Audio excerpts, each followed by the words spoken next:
শুনতেছেন? কাউকে কি দেই? কন্যা। কাউকে কন্যা সন্তান দেই, কাউকে পুত্র সন্তান দেই, কাউকে কন্যাও দেই, পুত্রও দেই, কাউকে কিছুই দেই না। মালিককে আল্লামা ইবনে কাসির রাহমাতুল্লাহ আলাইহি তার তাফসীর ইবনে কাসিরে তিনি লিখেছেন, যেহেতু কোরআনে কারীমে আল্লাহ রাব্বুল আলামিন শুরু করেছেন আমি কাউকে কন্যা দেই, কাউকে পুত্র দেই, যেহেতু আল্লাহ কন্যা দিয়ে শুরু করেছেন, তাই যেই দম্পতির সর্বপ্রথম কন্যা সন্তান হয় সেই দম্পতি বেশি বরকতপূর্ণ। সুবহানাল্লাহ, আলহামদুলিল্লাহ। কারো যদি মেয়ে হয় ঘরে, আল্লাহ রাব্বুল আলামিনের হাবিব বলছেন, মান আলা জারিয়াতাইনি হাত্তা তাবলুগা জা ইয়াউমাল কিয়ামাতি আনা ওয়া হুয়া কাহাতাইনি ওয়া দাম্মা আসাবিআহু, রাওয়াহু মুসলিম।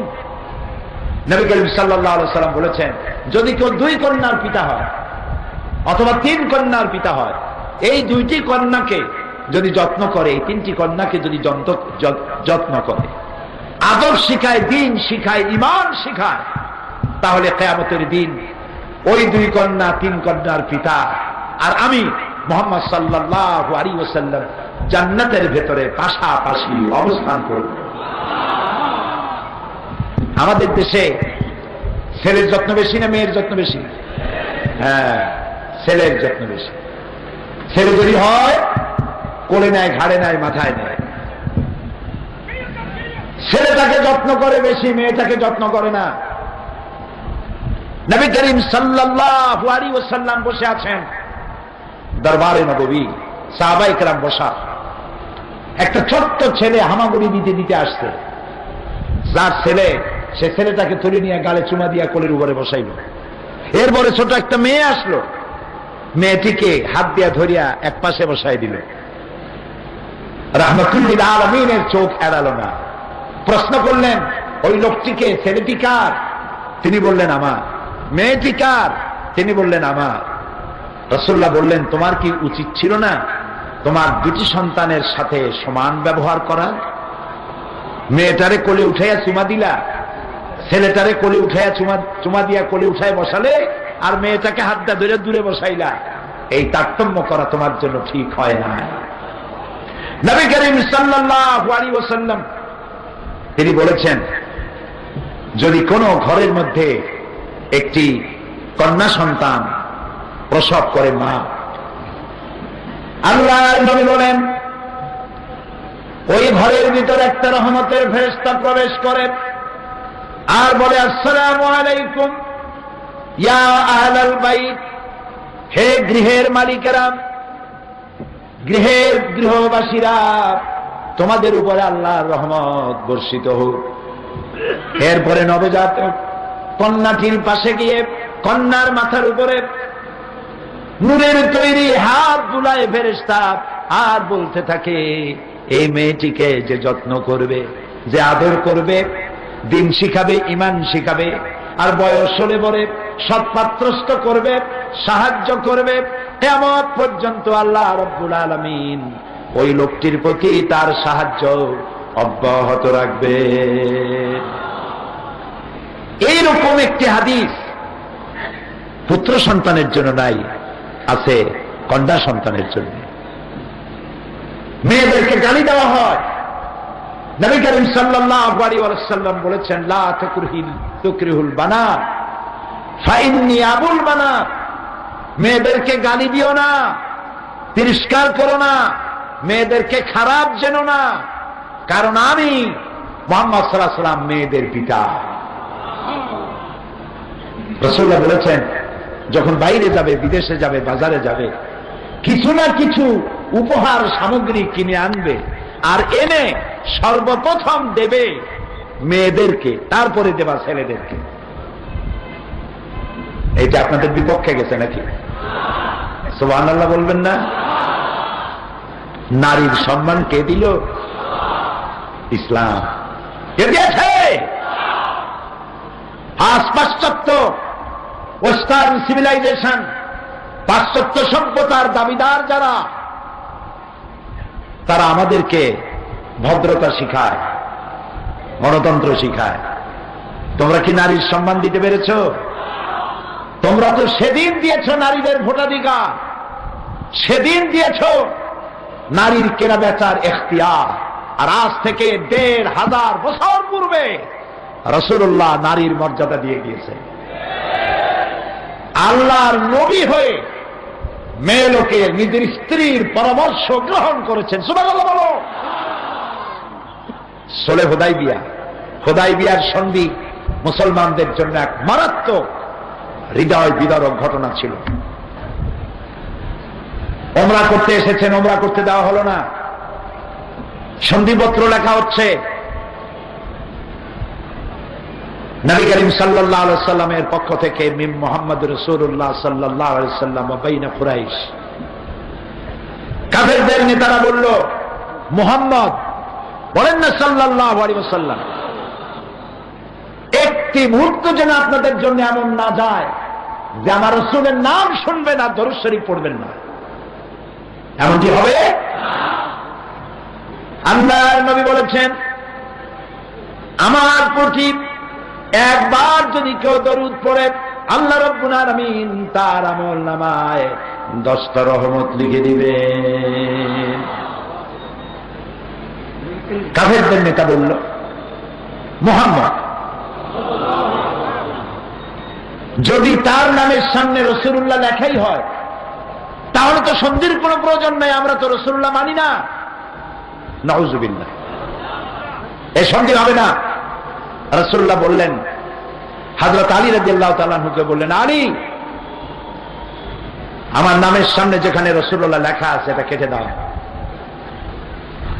হযরত আলী বলেন, ইয়া রাসূলুল্লাহ, সারা জীবন আপনার হুকুম পালন করেছি, আনুগত্য করেছি, মৃত্যু পর্যন্ত আনুগত্য করি যাব, কিন্তু আজকের আপনার এই হুকুম মানা আমার পক্ষে সম্ভব হবে না। আমি মুহাম্মদ নামের সামনে থেকে রাসূলুল্লাহ কাটা আমার পক্ষে সম্ভব নয়। রাসূলুল্লাহ বললেন, আমাকে দেখাও কোন জায়গায় লিখেছো, আমি কেটে দেই। কেটে দিলেন, সন্ধি হয়ে গেল।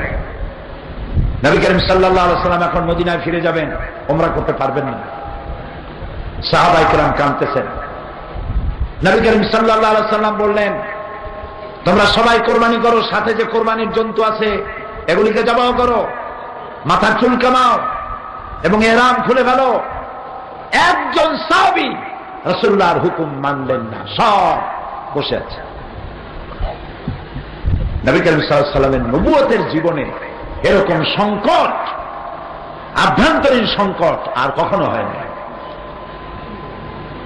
রাসূলুল্লাহ ঘরের মধ্যে তাঁবুতে প্রবেশ করলেন, মুখ মলিন।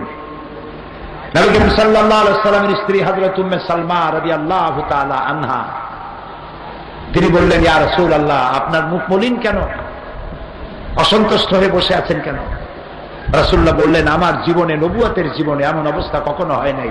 আমার সাহাবীরা আমার হুকুম পালন করছে না।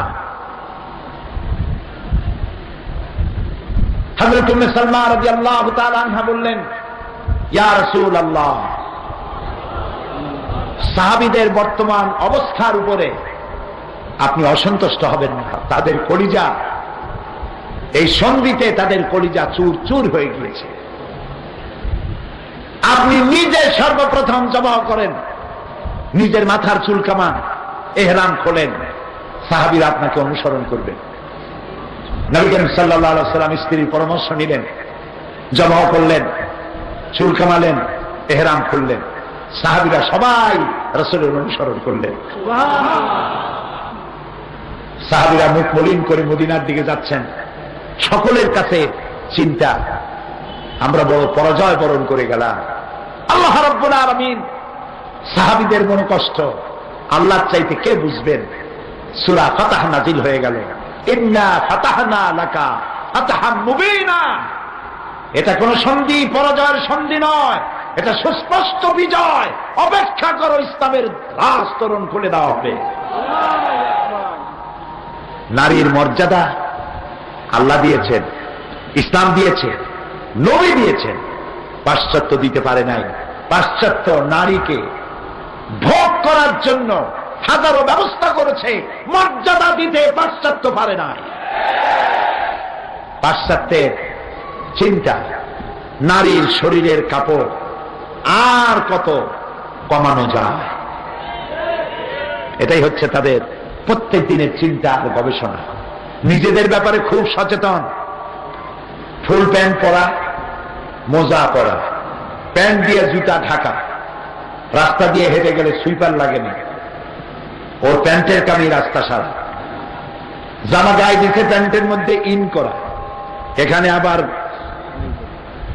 কি কাফন না কি কফি লাগানো, গলায় আবার টাইট করে বাঁধা, কোন আলো যেন শরীরের কোন জায়গায় দিয়ে ঢুকতে না পারে, শরীর যেন কেউ না দেখে।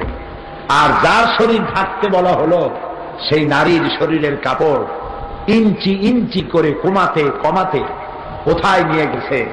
আমার মনে হয় শয়তান লজ্জায় কাঁদতেছে আর চিন্তা করতেছে যে আমি শয়তান দিয়ে লাভ হইল। প্রিয় ভাই সব, আল্লাহ রাব্বুল আলামিন নারীকে মর্যাদা দিলেন, কন্যা হিসেবে মর্যাদা দিয়ে দিলেন, মর্যাদা দিলেন। এই মেয়ে বড় হলো, যৌবন পেল, বিবাহের জন্য তাকে ইখতিয়ার দেওয়া হলো। জবরদস্তি করে বিয়ে দিতে পারবেন না, মেয়ের মত লাগবে, মেয়েকে জিজ্ঞেস করতে হবে। আপনি পিতা, আপনি মাতা, ঠিক আছে, কিন্তু জোর করে তার মতের বাইরে আপনি বিবাহ দিতে পারবেন না। আবার মেয়েরও উচিত নয় পিতা মাতাকে না জানাইয়া মোবাইল দিয়া SMS করে বিয়ে করা, এতেও কপাল পড়বে, এটাও কপাল পড়বে। তোমার বয়স কম, যার সাথে তোমার প্রেম হয়েছে, তোমার পিতামাতার মর্যাদার জুতার কাছেও সে হয়তো দাঁড়াইতে পারে না। তুমি বড় লোকের মেয়ে, তোমাকে বিয়ে করলে তোমার বাড়িটা দখল করতে পারবে, এই জন্য ভালোবাসার ঘড়িটা করে তোমাকে ফাঁদে ফেলে। তোমার বয়স এরকম হয় নাই যে তুমি এই ফাঁদ বুঝতে পারবে, সেই জন্য মা বাপ এড়িয়ে, মুরব্বী এড়িয়ে, কোর্ট ম্যারেজ যারা করেছে, লাভ ম্যারেজ যারাই করেছে, নুকসান হয়েছে, লাভ হয় নাই, নুকসান হয়েছে অধিকাংশ ক্ষেত্রে। তবে নবী করিম সাল্লাল্লাহু আলাইহি ওয়াসাল্লামের সুন্নাত হচ্ছে নারী এবং পুরুষ উভয়কে দেখে নেবে এবং কুপুতে কুপুতে মিল হতে হবে। নারী উচ্চ শিক্ষিতা আর ছেলে মেট্রিক পাস করতে 7 বছর বাকি, ফার্স্ট ডিভিশনে ফেল করছে 3 বার। বড় লোকের ছেলে, গলায় সোনার চেন, দেখতে আলকাতরার মতো, কিন্তু মেয়ে চাই পূর্ণিমার চাঁদের মতো। এটা কি মিশবে? মিশবে না। মেয়েরা আজকে কম যায় না। আগে তো মেয়ে দেখতে যাওয়া হতো, বলতো দাঁড়াও, মেয়ে দাঁড়াইতো, দাঁড় করে দাঁড় করতো, মাথার চুল কত, চুল ফালাও, হাঁটো, হাঁটতো। আপনি কি গরু কিনতে গেছেন? এটা তো মানুষ। নাম কি? না না না, জিজ্ঞেস করতেছে নাম কি? আধুনিক নাম। কয় যে আমার নাম অক্সিজেন বেগম। সুন্দর নাম, এটাই তো চাই। কোরআন শরীফ পড়তে জানি কিনা তা জিজ্ঞেস করে না। রবীন্দ্রনাথের প্যান প্যানানি সুর জানো কিনা, সারে গামা, পাদানিসা, বাবা খালু, মামা নানা, এগুলো জানো কিনা?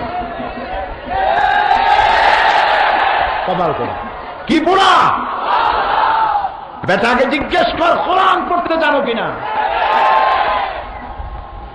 জিজ্ঞেস করুন, মা তোমার নাম কি?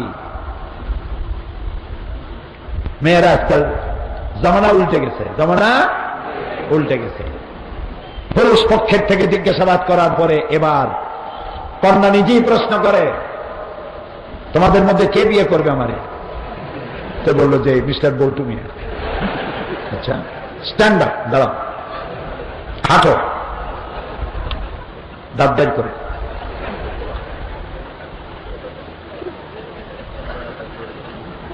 হাতে সিরিঞ্জ থেকে রক্ত নেব, এইডস আছে কিনা দেখব। যদি পছন্দ না হয় অ্যাবাউট টার্ন, বাড়ির দিকে ডবল মার, চা। সমান অধিকার। যদ্দুর পানিতে নামবেন অদ্দুর ভিজবেন। ইসলাম বলেছে উভয় উভয়কে দেখে নেবে, সুন্নাত, অধিকার সমান।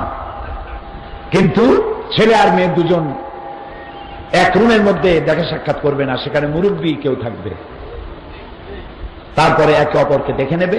রাসূলুল্লাহ বলেছেন হতে পারে তোমার চোখে আল্লাহ তাকে ভালো লাগাই দিতে পারেন, এবং দোয়া করতে হবে প্রত্যেকটি অবিবাহিতা মেয়েকে যে আল্লাহ তাআলা একটা চরিত্রবান যুবক ছেলে আমার জন্য, একজন দিনদার ইমানদার স্বামী আমাকে দিও। আর অবিবাহিত যুবকদেরকে দোয়া করা উচিত, আল্লাহ একটা সালেহা, নেককারিনী, সতীত্ব, সতীসাধ্বী একটা ভালো মেয়েকে আমার স্ত্রী হিসেবে তুমি আমাকে দিও। কেননা দুনিয়া কুল্লুহা মাতাউ ওয়া খায়রুল মাতাউদ দুনিয়া ইমরাতু সালেহা। রাসূলুল্লাহ বলেছেন দুনিয়ার সব সম্পদ, এর মধ্যে শ্রেষ্ঠ সম্পদ হলো সতীসাধ্বী, নেককারিনী স্ত্রী। সুবহানাল্লাহ। নবী করিম সাল্লাল্লাহু আলাইহি ওয়াসাল্লাম তিনি বলেছেন যেইভাবে দেখা সাক্ষাৎ করে নিয়ে তারপর বিবাহ বন্ধনে আবদ্ধ হবে। এখন আল্লাহ বলছেন অমিন আয়াতিহি আন খালাকা লাকুম মিন আনফুসিকুম আজওয়াজান লিতাসকুনু ইলাইহা ওয়া জাআলা বাইনাকুম মাওয়াদ্দাতান ওয়া রাহমা। আমি তোমাদের থেকে তোমাদের জোড়া সৃষ্টি করেছি, আর তোমাদের পরস্পরের মধ্যে আমি ভালোবাসার সৃষ্টি করেছি, আর এরপরে তোমাদের মধ্যে সহৃদয়তা আর করুণার সৃষ্টি করে দিয়েছি। ভালোবাসা কে দিলেন? আল্লাহ তাআলা। ভালোবাসার কথা স্বামী এবং স্ত্রীর মধ্যে ভালোবাসা, এটা আল্লাহর নিয়ামত। এটা কি নিয়ামত? ছেলে হলো সিলেটের, মেয়ে হলো চট্টগ্রামের। চট্টগ্রামের ছেলে শুটকি দারুণ পছন্দ করে, সিলেট বা ঢাকার মেয়ে শুটকির গন্ধ শুনলে দরজা দরজা বন্ধ করে দিয়ে থাকে। একজনের মেজাজের সাথে আর একজনের মেজাজের মিল নাই, রুচির মিল নাই। একজনের পরিবারের সাথে আর এক পরিবারের চাল চলনের মিল নাই। এতে তো প্রত্যেক মুহূর্তে মারামারি হওয়ার কথা। আল্লাহ তাআলা বলেন আমি ভালোবাসা সৃষ্টি করে দিয়েছি। সুবহানাল্লাহ। একজন আর একজনের জন্য জীবন দিয়ে দিতে পারে। সুবহানাল্লাহ। আর যখন বার্ধক্যে পৌঁছে গেল তখন সেই ভালোবাসা আমি সহৃদয়তা এবং করুণার সৃষ্টি করে দিলাম বুড়া বুড়ির মধ্যে। সুবহানাল্লাহ। আল্লাহ রাব্বুল আলামিন বলেন তোমাদের মধ্যে তোমাদের অবস্থাটা হলো হুন্না লিবাসুন লাকুম ওয়া আনতুম লিবাসুন লাহুন্না। তোমরা পরস্পর পরস্পরের জন্য পোশাক স্বরূপ, পরিচ্ছদ স্বরূপ, একজন আরেকজনের পোশাকের মতো। পোশাকের কাজ কি? ঠান্ডা থেকে শরীরকে বাঁচানো, শরীরের আয়াবকে ঢেকে রাখা, দোষকে ঢেকে রাখা। স্বামী স্ত্রী পরস্পর পরস্পরের আয়াবগুলি, দোষগুলি ঢেকে রাখবে। জামা কাপড় যেমন শরীরের সাথে মিশে থাকে, স্বামী স্ত্রী পরস্পর ভালোবাসা দিয়ে পরস্পরের সাথে মিশে থাকবে। এটা আল্লাহ তাআলা চান। ওয়াশিরুহুন্না বিল মারুফ। আর সেই স্ত্রীদের সাথে সদ্ব্যবহার করো। কে বলছে? আল্লাহ। দেখবেন যেই সংসারে স্বামী স্ত্রীর ভালোবাসা নাই, কাউকে না কাউকে স্যাক্রিফাইস করতে হবে। স্বামীর মেজাজ 100 ডিগ্রি, স্ত্রীর মেজাজ 1000 ডিগ্রি। এখানে তো প্রতি মুহূর্তে ফায়ার হবে, ঠিক কিনা? কাউকে না কাউকে স্যাক্রিফাইস করতে হবে, এবং স্যাক্রিফাইস পুরুষেরই বেশি করতে হবে। রাগ করতেছেন নাকি? কারণ হচ্ছে নবী করিম সাল্লাল্লাহু আলাইহি সাল্লাম একবার উঠে চলে যাচ্ছিলেন। তো উঠে চলে যাওয়ার সময় উট চালকরা গান গায়, সে গানের তালে তালে উট চলতে থাকে। রাসূলুল্লাহ বললেন, উটের চালককে আস্তে চালাও, কারণ উটের পিঠের উপরে কাঁচ আছে। কাঁচ বোঝেন কি? গ্লাস, কাঁচ। মহিলা ছিলেন, রাসূলুল্লাহ মেয়েদেরকে কাঁচের সাথে তুলনা করেছেন। কাঁচ ঠোকা লাগলেই ফেটে যায়, ভেঙে যায়। তাদের মনটা নরম এবং ক্ষণভঙ্গুর, অল্প কথায় বিগড়ে যায়। সারা জীবন ভালো শাড়ি দিচ্ছেন, একদিনের শাড়িটা খারাপ হয়ে গেছে, হয়তো বলেই ফেললো, তোমার সাথে বিয়ে হওয়ার পর একটা ভালো শাড়ি আমি জীবনে পাইলাম না। অবশ্য চিটাগং এরকম বলে না। সারা জীবন মধুর সম্পর্ক, একদিন ঝগড়া লাগলো, বলেই ফেললো, তোমার ঘরে এসে জাহান্নামের জীবন যাপন করলাম, একটু ভালোবাসা দিতে পারলাম না, খালি ঝগড়া করো। ঝগড়াঝাটি মাঝে মধ্যে একটু হওয়া খারাপ না। রাত দিন 24 ঘন্টা যদি পোলাও কুরমা খায়, পেটে অসুখ হবে। মাঝে মধ্যে একটু মন খারাপ, একটু মান অভিমান হলে পরে, তারপরে যখন মিলমিশ হয়, সুবহানাল্লাহ, মধুর সম্পর্ক। হযরত আয়েশা রাদিয়াল্লাহু তাআলা আনহা, রাসূল আমার জীবনের, তার পারিবারিক জীবন, তার ব্যক্তি জীবন, পরিবারের জীবন, সমাজের জীবন, সবটা বিশ্ববাসীর আদর্শ। লাকাদ কানা লাকুম ফি রাসূলিল্লাহি উসওয়াতুন হাসানাহ। শয়তানেরা কার গায়ে আঘাত দিয়েছ? ডেনমার্ক। কার গায়ে আঘাত দিয়েছ? ইটালি, ফ্রান্স, বুলগেরিয়া, যুক্তরাষ্ট্র। কার গায়ে আঘাত দিয়েছ? তোমাদের মধ্যে মানবতা, সততা যদি কিছু থাকে, তা সবটা রাসূলুল্লাহর শিক্ষা, বাইরের থেকে কিছু আসে নাই।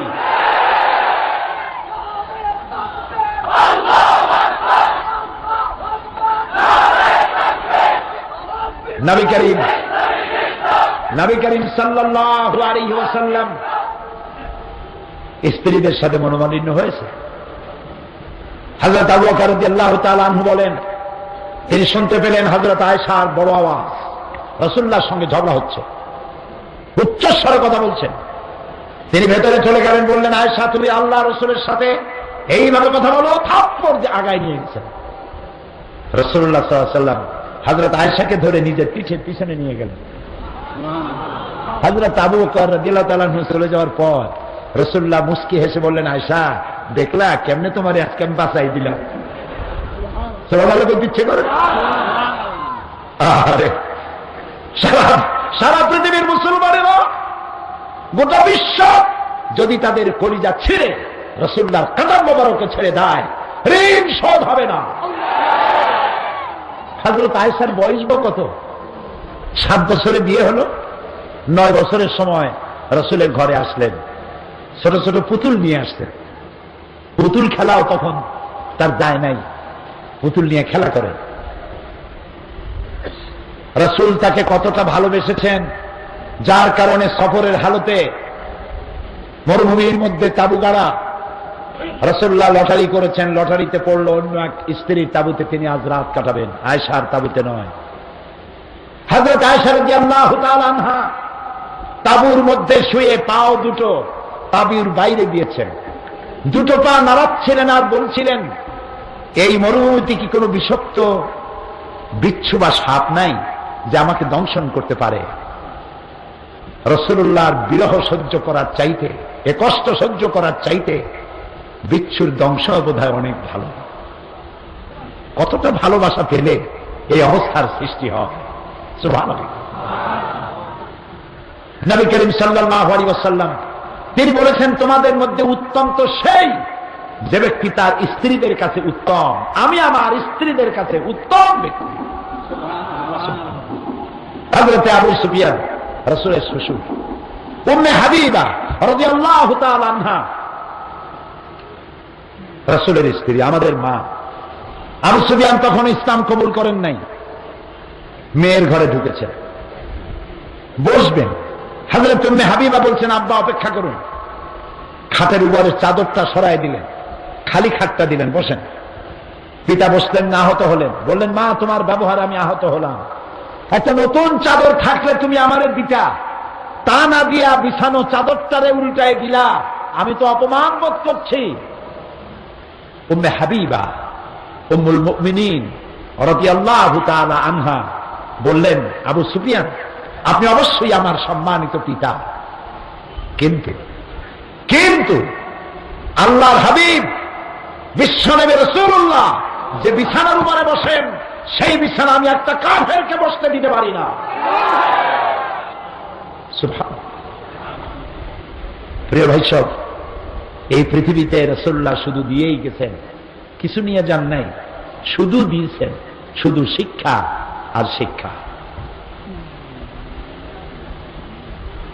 নারী স্বামী স্ত্রীর মর্যাদার কথা বলা হয়েছে। প্রিয় ভাই সব, সংসার সুখের যদি বানাতে চান, কিছুটা স্যাক্রিফাইস করতে হবে। রাসূলুল্লাহ বলেছেন, মেয়ে লোকেরা বাঁকা হাড়ের তৈরি। কি হাড়? বেশি সোজা করতে চাইও না, ভেঙে যাবে। তার অর্থ কি বোঝেন? অর্থ দাম্পত্য জীবনের 12টা বাজে যাবে। বেশি সোজা করতে যাইও না। নারীদের উপরে সহনশীল হও, তাদের মর্যাদা দাও, তাদেরকে সম্মান দাও। রাসূলুল্লাহ সম্মান দিতে বলেছেন। আলহামদুলিল্লাহ। প্রিয় ভাই সব, নবী করিম সাল্লাল্লাহু আলাইহি ওয়াসাল্লাম এই ইসলাম নারীকে দিয়েছে অর্থনৈতিক অধিকার। বিবাহের সময় তাকে মহারানা দিতে হবে। আল্লাহ তাআলা কোরআনে কারিমে বলেছেন, ফাতুহুন্না উজুরাহুন্না ফারিরা। মহারানার টাকা আদায় করতে হবে ফরজ রূপী দায়িত্ব হিসাবে। মহারানা আদায় করা কি সুন্নত না নফল? জোরে বলে। আজকাল বিবাহে দেখা যায় মহারানার টাকা বাদে 7,77,753 টাকা 1 পয়সা। এটা কি বাটার দোকান? মহারানা সেই পরিমাণ বাঁধবেন, আপনার গোষ্ঠীর মর্যাদার উপরে নির্ভর করে না। মহারানার টাকা আদায় করবে কে? স্বামী। কে? ও যেন দিতে পারে সেই পরিমাণ, সেজন্য দিতে হবে। মহারানা টাকা সঠিকভাবে আদায় করতে হবে। অনেক পুরুষ আছে স্ত্রীর কাছে ক্ষমা চায়। লজ্জা হওয়া উচিত। কেন ক্ষমা চাইবেন? আপনার স্ত্রী, আর আপনার আদায় করে দেওয়া ফরজ। যারা বিবাহ করার পর মহারানা আদায় করেন নাই, সেরকমের লোক মাহফিলে আছে না? আদায় করার একটা সহজ বুদ্ধি বলে দেব কি?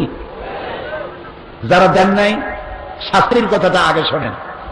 স্ত্রী যদি মাপ না করে ইচ্ছায়, আর আপনি যদি আদায় না করেন, আদায় করার ক্ষমতা থাকা সত্ত্বে স্ত্রী মাপ করে নাই, আপনি ইচ্ছে করে দেন নাই, কিয়ামতের ময়দানে এ ধরনের স্বামীকে জিনাকারের কাতারে দাঁড়াতে হবে। নাউযুবিল্লাহ। আল্লাহর ফরজ হুকুমকে আপনি ভঙ্গ করেছেন, নষ্ট করেছেন। আদায় করার রাস্তা কি? আজকে রাত্রে যারা মহারানা দেন নাই, আজকের রাত্রে গিয়ে বলবেন, প্রিয়তমা প্রাণের স্ত্রী, তোমার সাথে আমার বিবাহ হয়েছে, এত টাকা মহারানা আমি দিতে পারি নাই। আমি আজকে ওয়াদা করে এসেছি সব টাকা তোমার দেব, তবে এককালীন দেওয়ার ক্ষমতা আমার নাই।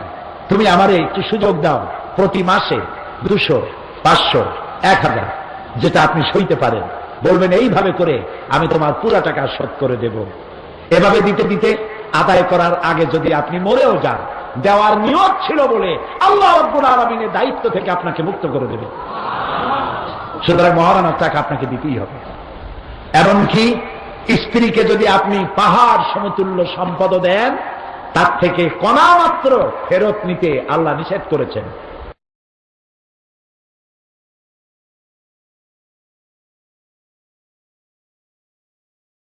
খুলশি আবাসিক এলাকা, এই গুলিস্তানের মতো ভালো ভালো এই জায়গায় বিশাল বিশাল বাড়ি দেখে বাইরে দাঁড়িয়ে আনন্দ আপনি চিন্তা করার কোনো কারণ নাই যে বাড়ির ভিতরে খুব শান্তি আছে।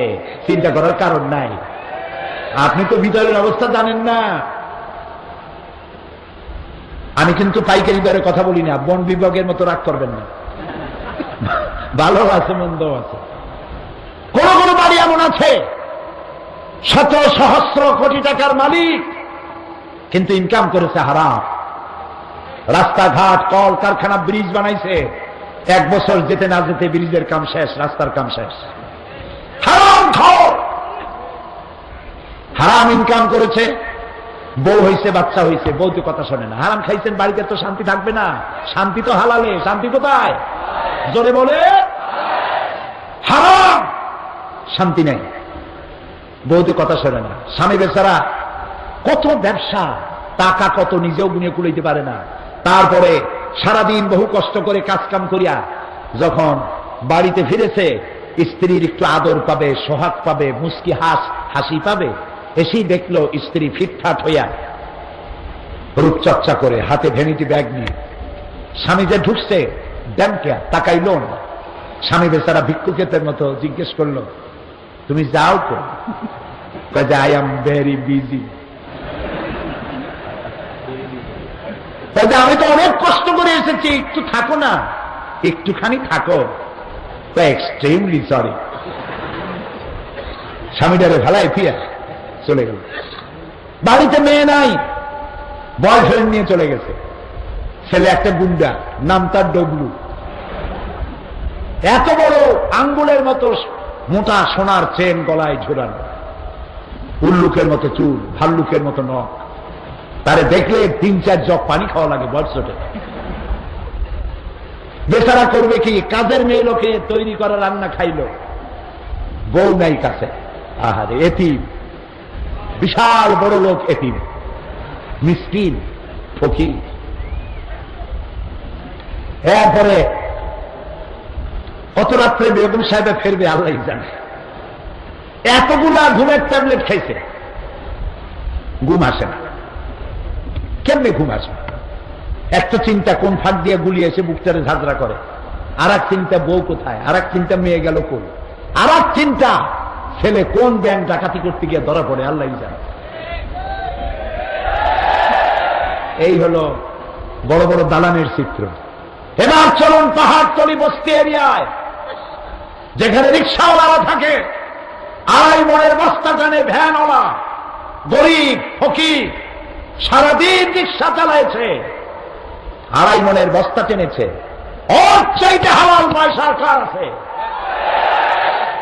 এই হালাল পয়সা দিয়া ফুলার চাউল, বাসমতি চাউল কিনতে পারে নাই, দিনাজপুরের কাটারি ভোগ কিনতে পারে নাই। মোটা মোটা চাউল, গন্ধ আসে। খেসারির ডাল আছে না চট্টগ্রামে? এ দিয়ে কোন রকম করে একটু ভাত আর ডাল আর কচু শাক রান্না করেছে বউ। কাছে গিয়ে বসছে, ঘরমুক্ত শরীর, স্ত্রী খাবার তুলে দিচ্ছে, ডাল, পচা মাছের তরকারি। বলে আরেকটু খাও, খুব কষ্ট করছো, আরেকটু খাও। ঘরে ফ্যান নাই, আঁচল দিয়ে কপাল মুছে দিচ্ছে, আঁচল দিয়ে বাতাস দিচ্ছে। খাওয়ার পরে ওর ফোম নাই, স্প্রিং এর গদি নাই, সালার চট বিছানো, বালিশ একটা এত শক্ত মনে হয় ইটের উপরে কাপড় দিয়ে পেছানো। এরকম একটা বালিশের উপরে মাথাটা দিয়া সারাদিনের পরিশ্রান্ত ক্লান্ত হালাল রুজি খেয়ে চিত হয়ে শুয়ে গেছে। রিল্যাক্সিন, সিল্যাক্সিন, কোন ওষুধ খাওয়া লাগেনি। শোয়ার সাথে সাথে ঘুম, ঘুমের সাথে সাথে গর্জন, নাকের এমন গর্জন ট্রাকের ইঞ্জিনের আওয়াজ ফেল। শান্তি হারামে নাই, হালালে শান্তি। সেই জন্য এই শান্তি বিরাজমান হবে, হয় স্ত্রীকে স্যাক্রিফাইস করতে হবে, না হয় স্বামীকে স্যাক্রিফাইস করতে হবে। স্যাক্রিফাইস যদি না থাকে তাহলে আপনার বাড়িতে হবে জাহান্নাম। এ বাড়িতে শান্তি নাই, জাহান্নাম। সেই জন্য আল্লাহ রাব্বুল আলামিনের হাবিব তিনি বলেছেন, কোন ব্যাপারে যদি স্ত্রীর উপরে কখনো মন খারাপ হয়, আল্লাহ তাআলা বলছেন ওয়ালা তানসাউল ফাদলা বাইনাকুম, তোমাদের মধ্যে পারস্পরিক মনোমালিন্য হলে বলে এই স্ত্রীর শুধু একটা ব্যাপারই তোমার কাছে খারাপ লাগে, কিন্তু আরো অনেক ভালো ভালো জিনিস আছে, সেইগুলির দিকে লক্ষ্য করে আজকের অপরাধটা মাফ করে দাও। চূড়ান্ত পর্যায়ে যাইও না, হার্ড লাইনে যাইও না। আল্লাহ তাআলা চান স্বামী স্ত্রীর মধ্যে ভালোবাসা পয়দা হোক। আলহামদুলিল্লাহ বলে। আপনার স্ত্রী হচ্ছেন সেই পাহারাদার, শুনতেছেন? আপনি যেই রাস্তা দিয়ে জাহান্নামে যাবেন, সেই সব রাস্তায় আপনার স্ত্রী আপনার পাহারাদার হয়ে দাঁড়ায় আছে। এই দিক থেকে নারী এবং পুরুষের অধিকার সমান, কিন্তু মর্যাদার দিক থেকে স্বামীর মর্যাদা বেশি। সুবহানাল্লাহ। মা বোনেরা ভালো করে শুনুন, তিরমিজি শরীফের হাদিস। আল্লাহর নবী বলেন, হাদিসে এসেছে নবীজি একদিন দুর্গম পাহাড়িয়া এলাকা দিয়া যেতেছিলেন। এক পাহাড়িয়া উট এসে নবীজির কদম মোবারকে সেজদা দিল, চুমা খাইল। সাহাবীরা বললেন, ইয়া রাসূলুল্লাহ, উটের কি সৌভাগ্য, নবীজির কদম মোবারকে সেজদা দিল, চুমা দিল। আপনি যদি আমাদের অনুমতি দিতেন তাহলে আমরা আপনার কদমের উপরে চুমা দিয়া জীবনটারে ধন্য করতাম। নবীজি বললেন, আমি যদি মানুষকে আল্লাহ ছাড়া কারো সামনে সেজদা দিতে বলতাম তাহলে আমি অবশ্যই সমস্ত মেয়ে লোকদেরকে বলতাম, সমস্ত স্ত্রীদেরকে বলতাম তারা যেন তার স্বামীকে সেজদা দেয়। স্বামীর মর্যাদা এখানে বেশি, আর অধিকার সমান, কিন্তু মর্যাদার দিক থেকে স্বামীর মর্যাদা বেশি। ওই সমস্ত মহিলারা নির্বোধ, যেসব মহিলারা স্বামীকে নিজেকে স্বামীর সমকক্ষ মনে করেন। স্বামীর মর্যাদা দিতে হবে, অধিকারটা সমান। এরপরে স্ত্রী কিছুদিন পর মা হয়ে গেল। সুবহানাল্লাহ। কি হয়ে গেল? মা। মর্যাদা তখন কমলো না আরো বাড়লো? কদ্দুর বাড়লো? বুখারীর হাদিস,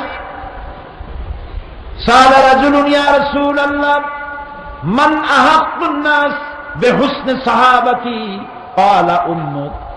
একজন সাহাবী জিজ্ঞেস করলেন, ইয়া রাসূলুল্লাহ, আমার কাছে উত্তম ব্যবহার কে পেতে পারে? নবীজি বললেন, তোমার মা। তারপরে কে? তোমার মা। তারপরে কে? তোমার মা। তারপরে কে? তোমার পিতা।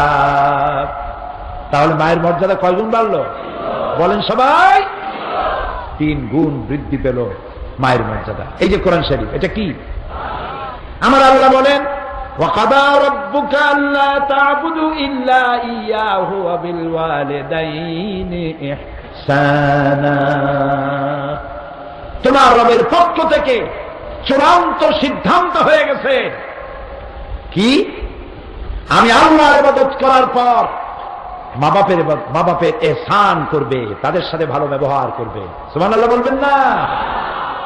আমাদেরকে যারা ভদ্রতা শিক্ষা দিতে আসে, কই থেকে আসে? ইউরোপ, আমেরিকা, আমাদেরকে শিখাইতে আসে। বসন্তের পাখি। তোমরা নিজেরা শেখো, আমাদের শিখান লাগবে না। সেখানে ছেলে যখন বড় হয়, গার্লফ্রেন্ড নিয়ে চলে যায়, বাপের খবর নেয় না। মেয়ে যখন বড় হয়, বয়ফ্রেন্ড নিয়ে চলে যায়, মা বাপের খবর রাখে না। মা বাপ বুড়ো হয়ে গেল, সরকার সেখানে তাদের জন্য করেছে ওল্ড পিপল সেন্টার। আমি নাম থুইছি বুড়া বুড়ির এতিমখানা। এই বুড়া বুড়িরা ওইখানে পড়ে থাকে। 25শে ডিসেম্বর তার ছেলে মেয়ের একটা কার্ড পাঠায়, বড়দিনের কার্ড। মার বাবা ওই কার্ড নিয়ে বন্ধুদের দেখায়, আমার ছেলে আমাকে স্মরণ করেছে। আরে বাবা, তোমরা আমাদের শিখাও। আমাদের দুর্ভাগ্য যে আমরা ইসলামকে চিনি নাই, ইসলামকে বুঝি নাই। ইসলামের রূপ যদি পরিপূর্ণ আমরা গ্রহণ করতে পারতাম, ইউরোপ এবং আমেরিকা মুসলমানদের সামনে মাথা নত করে দিত কিয়ামত পর্যন্ত। আমরা না ইসলামকে বুঝেছি সঠিকভাবে, না আমল করতে পেরেছি সঠিকভাবে। আল্লাহ তাআলা বলছেন, মা বাপ একে সম্মান করো। আল্লাহ তাআলা বলছেন, তোমার মা বাপ যখন বুড়ো হয়ে যাবে, বুড়া হইলে মেজাজ ভালো হয় না খিটখিটে হয়? চট্টগ্রামে হয় না? হয়। বুড়া হইলে মেজাজ যায়, খিটখিটে হয়ে, ভালোটাও ভালো হিসাবে নিতে পারে না। আর মানসিক দিক থেকে একটু অসুবিধা হয়। কি? রোজগার করতে পারে না, কামাই করতে পারে না আগের মতো, টাকা পয়সা নাই। পুত্রবধূর কাছে, ছেলের কাছে, স্ত্রীর কাছে আগের মতো মর্যাদা থাকে না। তাই স্বাভাবিকভাবেই মেজাজ একটু খিটখিটে হয়। আল্লাহ রাব্বুল আলামিন বলেন, তোমাদের মাতা পিতা দুইজন অথবা একজন, যাকে তুমি তোমার জীবন দশায় পাও, খবরদার এদের সাথে দুর্ব্যবহার করবে না। ওয়াকুল্লাহুমা কাওলান কারীমা, সম্মান সূচক কথাবার্তা বলো, অভদ্র আচরণ করো না। যেমন করবা তেমন পাবা। তুমি যদি তোমার মা বাবার সাথে খারাপ ব্যবহার করো, তোমার সন্তানের কাছ থেকে ওই বেয়াদবি তোমার পাওনা হবে। এরপরে আল্লাহ রাব্বুল আলামিন বলেন, তোমার মা বাপের জন্য আমার কাছে দোয়া করো। কে দোয়া শিখাইতেছেন? রব্বিরহামহুমা কামা রাব্বায়ানি সাগীরা। পড়েন সবাই, রব্বিরহামহুমা কামা রাব্বায়ানি সাগীরা। হে আল্লাহ তাআলা, আমার মা বাপ আমার অসহায়ের সময় আমাকে যেমন দয়া করেছে, লালন পালন করেছে, আমার মা বাপের এই দুঃসময় তুমি তাকে রহমতের কোলে লালন পালন করো। মনে থাকবে এই দোয়া? মনে থাকবে? এই চট্টগ্রামের মহাবীর জামাত ইসলামীর প্রাক্তন আমি, এখন জামাত ইসলামীর অ্যাসিস্ট্যান্ট সেক্রেটারি জেনারেল অধ্যক্ষ মাওলানা আবু তাহের, আমি চেয়ারে এসে যখন বসছি, আমার কানে কানে এসে বললেন, আমার মা একদম বার্ধক্যে পৌঁছে গেছে, চলতে পারেন না। আজকের এই মোনাজাতে ওয়াজে শরীক হওয়ার জন্য একটা গাড়িতে করে তাকে এনে শোয়ায় রাখা হয়েছে, ওয়াজ শোনাবার জন্য এবং দোয়া করার জন্য। এই যে মায়ের প্রতি দরদ, মায়ের প্রতি মহব্বত, মা সুবহানাল্লাহ। আমরা দোয়া করি আল্লাহ তাআলা তার মাকে হায়াতে তাইয়্যিবা সেহাতে কুল্লিয়া দেয়। আমাদের মা যাদের বেঁচে আছে, আল্লাহ তাদেরকে সুস্থ রাখো, ভালো রাখো। বিছানার উপরে ফালাইয়া প্যারালাইসিস করাইয়া পরনির্ভর করাইয়া মারবা না, সুস্থতার সাথে ঈমানের সাথে জান্নাতে উঠায় না। মা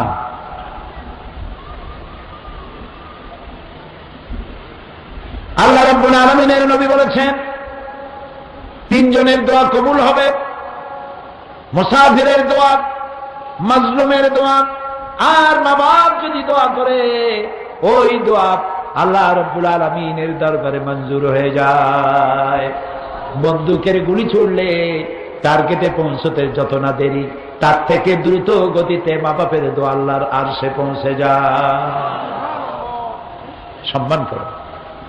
আহারে কি কষ্টটা করছে, ছেলেরা ভুলে যায়। অফিস থেকে ব্যবসা থেকে ফিরে এসে দেখে বোর মুখ মলিন। তোমার মুখ কালো কেন? তোমার মা আমাকে গালি দিছে। ব্যাস, মায়ের সাথে কথা বন্ধ হয়ে গেল। এটা কি ভালো কাজ হয়েছে? ভালো কাজ হয় না। স্ত্রীর কথা মতো মায়ের সাথে খারাপ আচরণ করো না। মায়ের হক তো তুমি আদায় করতে পারবে না। তোমাকে ডেলিভারি করতে গিয়ে মা যে কষ্ট করেছে, কিয়ামত পর্যন্ত সেই কষ্টের ঋণ তুমি শোধ করতে পারবে না। এমনকি সন্তান যদি তার বুকের চামড়া দিয়ে মায়ের পায়ের এক জোড়া জুতা তৈরি করে দেয়, এক ফোঁটা দুধের হক আদায় হবে না। ইসলাম মানুষকে এই শিক্ষা দিয়েছে। এরপরে নারীকে বলেছে পর্দায় থাকার জন্য। নারীকে কোথায় থাকতে বলা হয়েছে? পর্দা। পর্দা করো। ওয়াকারনা ফি বুয়ুতিকুন্না, ঘরের ভিতরে থাকো। ওয়ালা তাবাররাজনা তাবাররুজাল জাহিলিয়াতিল উলা, জাহিলিয়াতের যুগের মতো করে তোমরা সাজ সজ্জা করে পরপুরুষের সামনে বেরিও না, তোমরা পর্দা করো। ওয়ায়াহফাজনা ফুরুজাহুন্না, এবং তোমাদের যৌনাঙ্গগুলি, তোমাদের শরীরটাকে শালীনভাবে মার্জিতভাবে ঢেকে ঢুকে তারপরে তোমরা চলাফেরা করো। ওয়ালা তাকরাবুজ জিনা ইন্নাহু কানা ফাহিশাতান ওয়া সা সাবিলা, জিনা করা তো দূরের কথা, জিনার নিকটবর্তীও হয়ো না। লক্ষ্য করেছেন? জেনা করা তো দূরের কথা, জেনার কাছেও যেও না।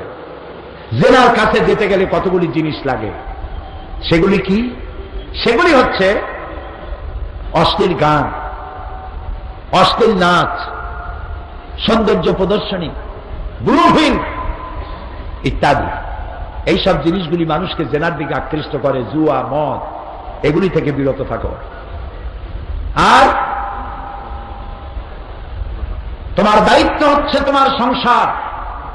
মহিলারা জিজ্ঞেস করেছিলেন, ইয়া রাসূলুল্লাহ, সাহাবীরা তো যুদ্ধ করে শহীদ হয়ে জান্নাতে চলে যাবে, আমাদের কি হবে? রাসূলুল্লাহ বলেছেন, আলাইকুন্না বিল বাইত ফাইন্নাহু জিহাদুকুন্না। তোমার ঘরই হচ্ছে, এটাই তোমার দায়িত্ব, এবং ঘরটাই হলো তোমাদের জন্য জিহাদ। এই ঘরে বসে তুমি তোমার সন্তানদেরকে লালন পালন করো। তার অর্থ এই নয় যে মেয়ে লোকেরা কোনো কাজ করতে পারবে না, লেখাপড়া করতে পারবে না। মেয়ে লোকেরা লেখাপড়া করবে, মেয়ে লোকেরা চাকরি বাকরি করতে পারবে, যুদ্ধ করতে যেতে পারবে, মেয়েরা রাজনীতি করতে পারবে, সব করতে পারবে, তবে পর্দা সহকারে। কি সহকারে বলেন? পুরুষের সাথে অবাধ মেলামেশা থেকে নিজেদেরকে হেফাজত করতে হবে সর্বাবস্থায়। এটা নারীকে আল্লাহ তাআলা এই অধিকার দিয়েছেন। সুতরাং নারী এবং পুরুষের অধিকার সমান। শুধুমাত্র একটি জায়গায় বুদ্ধিজীবীরা যেটা বলে যে আল্লাহ ঠকাইছে নারী, বলে নাউজুবিল্লাহ। সেটা কিভাবে বলে? যে ছেলেতে যা পায় মেয়ে তার অর্ধেক পায়। একটা মেয়ে যা পায়, দুইটা মেয়েতে যা পায় একটা ছেলে তাই পায়। তার অর্থ হলো নারীদেরকে ইসলাম ঠকাইছে। আপনারা বলেন নাউজুবিল্লাহ। তারা জানে না যে নারীকে আল্লাহ তাআলা কত ভাবে দিয়েছে। লক্ষ্য করেন, নারী তার স্বামীর কাছ থেকে মহারানা পায়, পিতার সম্পত্তিতে অধিকার পায়, ভাইয়ের সম্পত্তিতে অধিকার পায়, সন্তানের সম্পত্তিতে অধিকার পায়। নানাবিধ ভাবে নারী টাকা পয়সা পায়। কিন্তু খরচের কোনো খাত আছে? বলেন আপনারা, খরচের খাত আছে? খরচের কিচ্ছু নেই। স্বামীর মেহমান আসুক আর নিজের বাপের বাড়ির মেহমান আসুক, সব ক্ষেত্রে খরচ পুরুষের। বাড়িতে অসুখ বিসুখ হয়েছে, চিকিৎসার পয়সা কে দেবে? বলেন, পুরুষ দেবে। সব জায়গায় পুরুষের খরচ, মেয়েদের কোনো খরচ নাই। ইনকামের রাস্তাটাই আল্লাহ তাআলা তাদেরকে দিয়ে দিয়েছে। তারা লেখাপড়া শিখতে পারবে। হযরত আয়েশা সিদ্দিকা রাদিয়াল্লাহু তাআলা আনহা, তিনি হাজার হাজার সাহাবীদের হাদিসের ওস্তাদ ছিলেন, তাফসীরের ওস্তাদ ছিলেন। মা বোনেরা, আজকে যারা আপনারা এসেছেন, ইসলাম আপনাদেরকে লেখাপড়ার অধিকার দিয়েছে, শিক্ষার অধিকার দিয়েছে, চাকরির অধিকার দিয়েছে।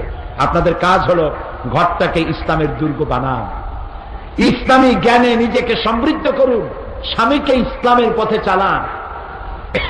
ইচ্ছে করলে একজন ভালো স্ত্রী তার খারাপ স্বামীকে ভালো বানাইতে পারে, পারে না? আবার একটা ভালো স্বামীকে খারাপ বানাতে পারে। আল্লাহর নবী বলেন, ওর থেকে ভালো স্ত্রী আর কেউ নাই, যে গভীর রাত্রি জাগ্রত হয়ে উযু করে নিজের স্বামীকে ঘুমের থেকে জাগায়া তাহাজ্জুদের নামাজের জন্য দাঁড় করায় দেয়, ওর চেয়ে ভালো স্ত্রী আর নাই। আর ওর থেকে ভালো স্বামীও আর কেউ নাই, যে ঘুমের থেকে গভীর রাত্রে জেগে উযু করে স্ত্রীর মুখে পানি ছিটাইয়া ঘুমের থেকে জাগাইয়া উযু করাইয়া তাহাজ্জুদের জন্য দাঁড় করিয়ে দেয়। সংসারটাকে ভালো করুন। আপনার ঘরের ভিতরে লক্ষ্য করুন সবাই। আমি অনেক বড় লোকের বাড়িতে গিয়েছি, দাওয়াত দিয়েছে, দেখেছি তাদের ড্রয়িং রুমে লক্ষ লক্ষ টাকার শোপিস আছে। শোপিস কি? সৌন্দর্য বর্ধনের জন্য মূর্তি, পাথরের, ডায়মন্ডের মূর্তি দিয়ে সাজানো, কক্সবাজারের শামুকের ঝিনুকের তৈরি করা মালামোলা দিয়া লক্ষ লক্ষ টাকা দিয়ে সাজানো। কিন্তু কোরআন শরীফের একখানা তাফসীর নাই, হাদিস শরীফের একটা বই নাই, বাংলা একটা সাহিত্য, ইসলামী সাহিত্য নাই। থাকলে আছে কি?